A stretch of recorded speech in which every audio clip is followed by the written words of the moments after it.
ചേട്ടാ, ഞാൻ ചൈന വരെ പോയാലോ എന്ന് ആലോചിക്കുക. എന്താണ് കാര്യം? ചൈനയിൽ പുതിയൊരു കോഴ്സ് തുടങ്ങുന്നുണ്ട്, ലവ് എഡ്യൂക്കേഷൻ. ഇവിടെ നിന്നിട്ടൊന്നും അങ്ങോട്ടൊന്നും സെറ്റ് ആവുന്നില്ല. അതുകൊണ്ട് ചൈനയിൽ പോയി ആ കോഴ്സ് ഒന്ന് പഠിച്ചാലോ എന്ന് ആലോചിച്ചോണ്ടിരിക്കുകയാണ്. നമ്മൾ അവിടെ നിന്ന് രാഹുൽ ഫ്രം ചൈന ചൈനയിലേക്ക് പോയാലോ എന്നാണ് എൻ്റെ ആഗ്രഹം. കാരണം ചൈനയിലൊക്കെ പുതിയ പുതിയ കോഴ്സുകൾ ഇങ്ങനെ വന്നുകൊണ്ടിരിക്കുകയാണ്. അതും അവര് പഠിപ്പിക്കുന്നത് എങ്ങനെ റൊമാൻസ് ചെയ്യാം, ഇങ്ങനെ ലവ് മേക്ക് ചെയ്യാം എന്നൊക്കെയാണ്. എനിക്ക് അങ്ങോട്ടൊന്നും ഇതുവരെ സെറ്റ് ആയിട്ടില്ല.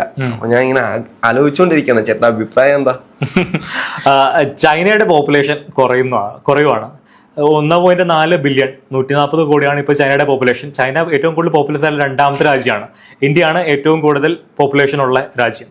1979 ചൈന വൺ ചൈൽഡ് പോളിസി കൊണ്ടുവന്നത്. കാരണം ആ സമയത്തൊക്കെ ഭയങ്കര ഗ്രോത്ത് ആയിരുന്നു ഇവരുടെ പോപ്പുലേഷൻ. അപ്പോൾ ഒന്ന് കൺട്രോൾ ചെയ്യാൻ വേണ്ടിയിട്ടാണ് വൺ ചൈൽഡ് പോളിസി കൊണ്ടുവന്നത്. അപ്പോൾ ഭയങ്കര ഫോഴ്സ്ഡ് ആയിട്ടുള്ള സ്റ്റെറിലൈസേഷൻ വന്നു. ഒന്നിൽ കൂടുതൽ മക്കൾ ഉണ്ടാവാതിരിക്കാനുള്ള എല്ലാ പണിയും അവർ പറ്റി. അപ്പോഴാണ് ഇവരുടെ ഡേഞ്ചർ മനസ്സിലായത്. കാരണം പോപ്പുലേഷൻ അങ്ങ് വളരണില്ല. ഇത് 2015 ആയപ്പോൾ ഇവരെ നിർത്തി, വൺ ചൈൽഡ് പോളിസി നിർത്തി. ഈ 2 ചൈൽഡ് പോളിസി കൊണ്ടുവന്നു. ഒരു കപ്പിളിന് 2 പേരും. നേരത്തെ നമ്മുടെയൊക്കെ നാട്ടിൽ ഒരു സ്ലോഗൻ ഉണ്ടായിരുന്നു, നാം ഒന്ന് നമുക്ക് 2. അപ്പോ അങ്ങനെ ഒരു സ്ലോഗൻ ഉണ്ടായിരുന്നു. അപ്പോ ഇവിടെയും അങ്ങനെ ഒരു പോളിസിയാണ് കൊണ്ടുവന്നത്. അതിനുശേഷവും കൂടണില്ല പോപ്പുലേഷൻ. അപ്പോഴാണ് ഇവർ പുതിയ കോഴ്സ് കൊണ്ടുവരുന്നത്, ലവ് എഡ്യൂക്കേഷൻ. ഇവിടെ ചൈനീസിലെ മിനിസ്ട്രി എല്ലാ കോളേജുകൾക്കും യൂണിവേഴ്സിറ്റികൾക്കും സർക്കുലർ കൊടുത്തേക്കുവാണ്. പഠിക്കാൻ വന്നവരെയൊക്കെ പ്രണയിക്കാൻ പഠിപ്പിക്കുക, എങ്ങനെയെങ്കിലും കൂടുതൽ പിള്ളേരെ ഉണ്ടാക്കാൻ ഇവരെ കൊണ്ട് പ്രാപ്തരാക്കുക. പക്ഷെ അത് നല്ലൊരു കാര്യമല്ലേ?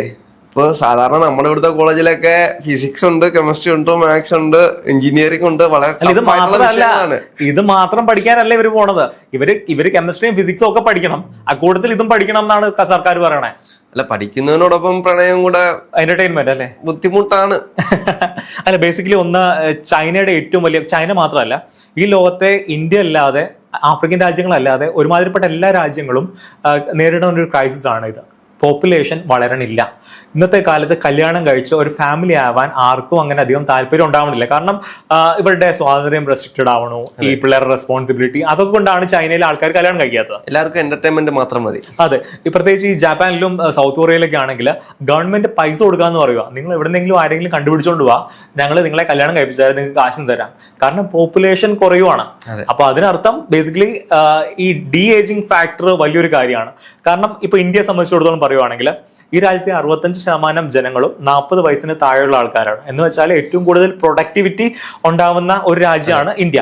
പക്ഷെ നമുക്ക് അറിയാം, ഇത്രയും വലിയ പോപ്പുലേഷനെ വെച്ചുകൊണ്ട് എല്ലാവർക്കും ജോലിയോ ഒന്നും കൊടുക്കാൻ നമുക്ക് പറ്റില്ല. അപ്പൊ ഇപ്പൊ ഇന്ത്യക്ക് ചെയ്യാൻ പറ്റുന്നത് ഇതുപോലെ ചെറിയ ചെറിയ രാജ്യങ്ങളിലേക്ക് ആൾക്കാരെ കയറ്റുമതി ചെയ്യാന്നുള്ള ഇതാണ്.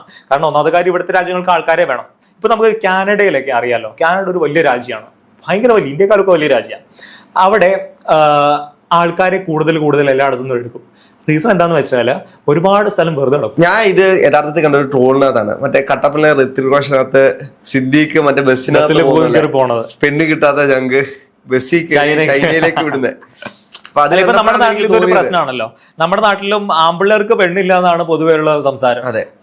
ഇപ്പൊ ഒരുപാട് ആണുങ്ങള് കല്യാണം കഴിക്കാൻ പെണ്ണില്ലാതെ പെര നിറഞ്ഞ് നിൽക്കുവാണ് നമ്മുടെ നാട്ടില്. 30 വയസ്സ് കഴിഞ്ഞാൽ പെണ്ണ് കിട്ടൂലെന്നാ പറയണേ.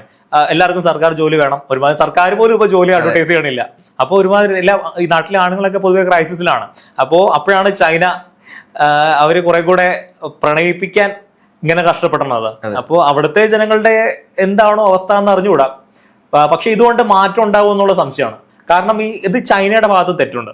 ഈ കുറെ നാൾ ഈ വൺ ചൈൽഡ് പോളിസി കൊണ്ടുവന്നപ്പോഴത്തേക്കും ഇവരുടെ സാമൂഹ്യ ഘടന തന്നെ അങ്ങ് മാറിപ്പോയി. ഒരു വീട്ടിൽ ഒരാൾ മാത്രമേ ഉള്ളൂ, എല്ലാ വീട്ടിലും ഒരാൾ മാത്രമേ ഉള്ളൂ. അപ്പോൾ അങ്ങനെയല്ല ഇത് വർക്ക് ചെയ്യണത്. കാരണം ഇപ്പൊ ഒരു ഫാമിലി, ഇപ്പൊ ഇന്ത്യയിലെ ഫാമിലി എന്ന് വെച്ചാൽ ഇപ്പൊ 2 പേര് മതി എന്ന് വെച്ചിട്ട് അത് എൻഫോഴ്സ് ചെയ്തിട്ടില്ല. ഈ ഫോഴ്സ്ഡ് സ്റ്റെറിലൈസേഷൻ ഒക്കെ ഈ അടിയന്തരാവസ്ഥയുടെ കാലത്ത് കുറച്ച് ഡൽഹിയിലും ആ ഭാഗങ്ങളിലൊക്കെ ഉണ്ടായി എന്നല്ലാതെ അങ്ങനെ നിർബന്ധിത വന്ധ്യംകരണമൊന്നും ആണുങ്ങളെ ചെയ്തിട്ടില്ല ഇന്ത്യയിൽ. പക്ഷെ ഇവിടെ ബർത്ത് റേറ്റ് കുറഞ്ഞു. അത് വളരെ ഗ്രാജുവലി, വളരെ നാച്ചുറലി സംഭവിച്ച ഒരു കാര്യമാണ്. ചൈനയിൽ അങ്ങനെയല്ല. അവിടെ ഈ പഴം തല്ലിപ്പഴിപ്പിക്കുന്ന പോലെയായിരുന്നു ചൈനയിൽ ചെയ്തത്. അപ്പൊ അതിന് സാമൂഹികമായി വലിയ ആഘാതം സൃഷ്ടിക്കാൻ സാധിച്ചിട്ടുണ്ട്. ഇപ്പൊ അത് മാത്രമല്ല, ഈ കല്യാണത്തിന്റെ റേറ്റ് ചൈനയിൽ വലിയതായിട്ട് കുറഞ്ഞു. അവിടെ ആൾക്കാർ കല്യാണം കഴിക്കാൻ താല്പര്യമില്ല. ആളുകൾക്ക് റെസ്പോൺസിബിലിറ്റി താല്പര്യമില്ലാത്ത ഒരു കാലത്തേക്കാണ് നമ്മൾ, ചൈനയിൽ മാത്രമല്ല, എനിക്ക് ലോകത്തെല്ലായിടത്തും വരുന്നുണ്ട് എന്ന് തോന്നുന്നു. കാരണം കേരളത്തെ സംബന്ധിച്ചാണെങ്കിലും ഇന്ത്യയെ സംബന്ധിച്ചാണെങ്കിലും ആ ഒരു രീതി എല്ലാ ആളുകളുടെ ഇടയിലേക്കും പെട്ടെന്ന് തന്നെ വരുന്നുണ്ട്. അപ്പൊ അവർക്ക് റെസ്പോൺസിബിലിറ്റികൾക്ക് ഭയങ്കര ബുദ്ധിമുട്ടാണ്. കുട്ടികളെ നോക്കാൻ വേണ്ടിയിട്ട്, കുട്ടികളെ പ്രസവിച്ചു കഴിഞ്ഞാൽ അവരുടെ കരിയർ മുഴുവൻ നഷ്ടപ്പെടുന്നു എന്ന തോന്നലുകൾ സ്ത്രീകൾക്ക് പൊതുവെ കൂടി വരുന്നുണ്ട്. അങ്ങനെ വരുമ്പോൾ അവർക്ക് ഇതിനോടെല്ലാം ഒരു വിമുക്തി.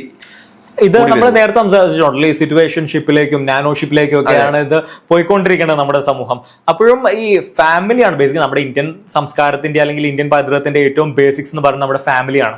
കുറെ ഫാമിലി ചേർന്നാണ് ഒരു സമൂഹം ഉണ്ടാവുക, ഒരു സൊസൈറ്റി ഉണ്ടാവുക.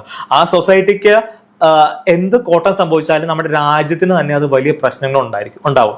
അപ്പോൾ ബേസിക്കലി ഈ ഫാമിലി വേണ്ട എന്ന് പറയുന്നവർ അല്ലെങ്കിൽ ലൈഫ് എൻജോയ് ചെയ്ത് ജീവിക്കണം എന്ന് പറയുന്നവർ മനസ്സിലാക്കേണ്ട ഒരു കാര്യമാണ്. നമ്മുടെ നാഷണൽ എക്സിസ്റ്റൻസിന് വളരെ പ്രധാനപ്പെട്ട ഒരു കാര്യമാണ് ഈ സൊസൈറ്റി എന്ന് പറയുന്നത്. ആ സൊസൈറ്റി ഉണ്ടാവണമെങ്കിൽ ഫാമിലീസ് ഉണ്ടാവണം. അപ്പോൾ ഈ ന്യൂക്ലിയർ ഫാമിലി പണ്ടൊക്കെ നമുക്കറിയാം, എല്ലാം ഈ കൂട്ടുകുടുംബങ്ങൾ നിറയുണ്ടായിരുന്നു. എല്ലാ കമ്മ്യൂണിറ്റീസിലും ഒരുപാട് പേര് ഒരു വീട്ടിൽ താമസിച്ചു. അത് ഒരു ലോകം മുഴുവൻ അത് ന്യൂക്ലിയർ ഫാമിലീസ് ആയി. ന്യൂക്ലിയർ ഫാമിലീസ് ആയപ്പോഴത്തേക്ക് അച്ഛൻ, അമ്മ, മക്കൾ, 1-2 മക്കളുണ്ടാവും. ഇവരിലേക്ക് മാത്രമായി. ഇപ്പൊ നമുക്കറിയാം നമ്മുടെ നാട്ടിൽ ഈ അനാഥാലയങ്ങളൊക്കെ എന്തോരം നിറഞ്ഞു കിടക്കണേ. അത് മാത്രമല്ല, ഈ കുട്ടികളെ നോക്കാൻ അച്ഛനും അമ്മയ്ക്കും സമയമില്ലാത്തൊരു കാലത്തേക്കാണ് പോകുന്നത്. കൂടുതലും കുട്ടികൾ ബോർഡിംഗ് സ്കൂളിലേക്ക് വിടുന്നു, അല്ലെങ്കിൽ എവിടെയെങ്കിലും നിർത്തി പഠിപ്പിക്കുന്നു.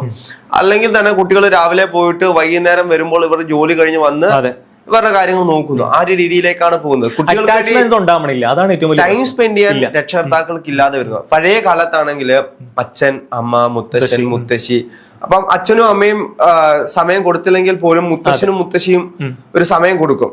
അപ്പൊ അവർക്ക് അത്രത്തോളം കെയർ കിട്ടുന്നുണ്ട്, അവർക്ക് വേണ്ടുന്ന കാര്യങ്ങൾ അതിൽ നിന്ന് ലഭിക്കുന്നുണ്ട്. അതാണല്ലോ ഇന്നത്തെ ബന്ധങ്ങളൊന്നും അത്ര ദൃഢമല്ല, എല്ലാം വളരെ ഫ്രജൈലാണ്. ഇപ്പൊ കസിൻസ് ഒക്കെ ആണെങ്കിലും വളരെ കുറച്ച് ഫാമിലീസിലുള്ളൂ ഇവർ തമ്മിൽ എന്തെങ്കിലും ബന്ധമൊക്കെ ഉള്ളത്, അല്ലെങ്കിൽ ആരൊക്കെയാണ് ഇവര്. അപ്പൊ അത്രത്തോളം ഈ വളരെ ചുരുങ്ങുവാണ് മനുഷ്യര്.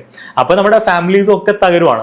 അപ്പോഴാണ് ഈ ചൈന ഇങ്ങനെ ഒരു പോളിസി, കാരണം ചൈന ആദ്യത്തെ രാജ്യമൊന്നും അല്ല ഇങ്ങനെ കൊണ്ടുവരുന്നത്. പക്ഷെ പഠിപ്പിക്കാൻ ചൈനയാണ് ആദ്യമായിട്ട് പറയുന്നത്. ഈ ജപ്പാനിലും സൗത്ത് കൊറിയയിലും ബാക്കി ഏഷ്യൻ കോളേജുകളിൽ ഒരു കോഴ്സായിട്ട് പഠിപ്പിക്കാൻ പറയുന്നുണ്ട്. അല്ലെങ്കിൽ വെസ്റ്റേൺ നേഷൻസിലൊക്കെ ഇതുപോലെ ഈ പോപ്പുലേഷൻ കൂട്ടണമെന്ന ഒരു ഇത് പലപ്പോഴായിട്ട് പറയുന്നുണ്ട്. പോപ്പുലേഷൻ കൂട്ടണമെന്ന് അവര് ഇൻസെന്റീവ്സ് കൊടുക്കുന്നുണ്ട്. കൂടുതൽ ഗർഭം ധരിച്ചാൽ, കൂടുതൽ പ്രസവിച്ചാൽ ഇൻസെന്റീവ്സ് കൊടുക്കും എന്നൊക്കെ പറയുന്നുണ്ട്. അപ്പൊ ചൈന ഒരു വെറൈറ്റി ആയിട്ടുള്ള ഒരു സാധനം പിടിച്ചേക്കുവാണ്. അപ്പോൾ നമ്മൾ നോക്കണത് ഇത് ചൈനയ്ക്ക് 1.4 ബില്യൺ എന്നുള്ളത് നെഗറ്റീവ് ഗ്രോത്തിലേക്ക് പോവാതെ പോസിറ്റീവ് ഗ്രോത്തിലേക്ക് കൂടുതൽ ആൾക്കാരെ സൃഷ്ടിക്കാൻ സാധിക്കുമോ എന്ന് നമുക്ക് കാത്തിരുന്ന് കാണേണ്ടി വരും എന്നേ പറയാൻ പറ്റുള്ളൂ.